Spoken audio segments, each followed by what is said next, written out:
আজকে আমি রান্না করব জালি দিয়ে মুরগির মাংস।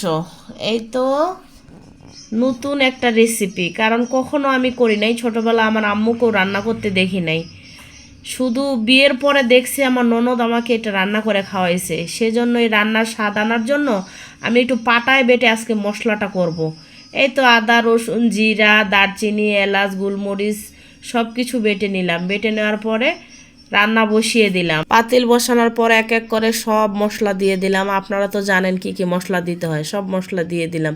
দেওয়ার পরে মশলাটা ভালো করে কষাইলাম। কষানোর পরে মাংসটা দিয়ে দিলাম। মাংসটা আমার আম্মু বলে কি, যত তরকারি কষাবা, যে কোনো তরকারি যত কষাবা তত টেস্ট আসবে। তুমি ভালোভাবে যত কষিয়ে নিয়ে অল্প পানি দিবা, তত দেখবা তোমার রান্নার কালারও সুন্দর আসবে, তোমার টেস্টটাও ঠিক তেমন একটা ভালো একটা টেস্ট আসবে। এই তো তারপরে রান্নাটা আমি আমার ননদের কাছে শিখছিলাম। তাই আজকে হঠাৎ মনে হলো ফ্রিজে একটু মুরগির মাংস আছে, কি দিয়ে রান্না করা যায়। আমরা তো নিয়ত প্রতিনিয়ত বেশিরভাগ আলু দিয়ে রান্না করা হয়। তা আমি একটু ভাবলাম আজকে একটু ভিন্ন রকম রান্না করে মেয়েদের খাওয়াই।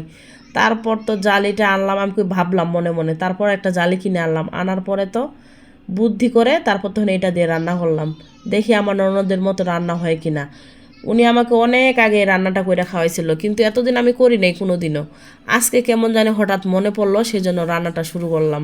আপনারা যারা এইভাবে খান নাই, তারা একবার হলেও এভাবে খেয়ে দেখবেন। আমি মিথ্যা বলতেছি না, সত্যি আসলেই অনেক দারুণ টেস্ট হয়েছিল।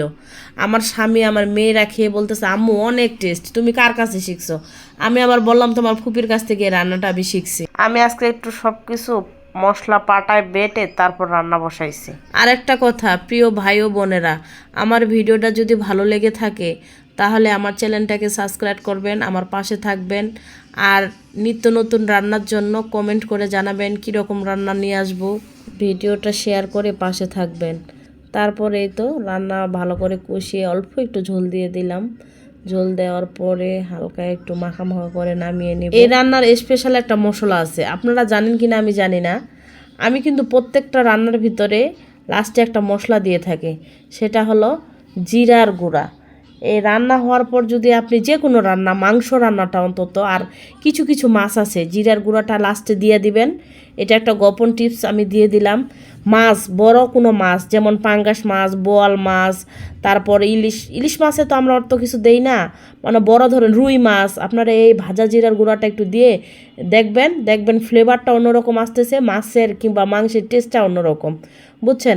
আপনারা এটা দিয়ে দেখবেন, রান্না করে দেখবেন, অবশ্যই আপনাদের ভালো লাগবে। এই তো এটা আমি শিখছি আমার আম্মুর কাছ থেকে। আমার আম্মু না ছোটোবেলা দেখতাম মাছ মাংস যে কোনো কিছু রান্না করার পরে বড় মাছ মাংস রান্না করবে, জিরার গুঁড়াটা দিত।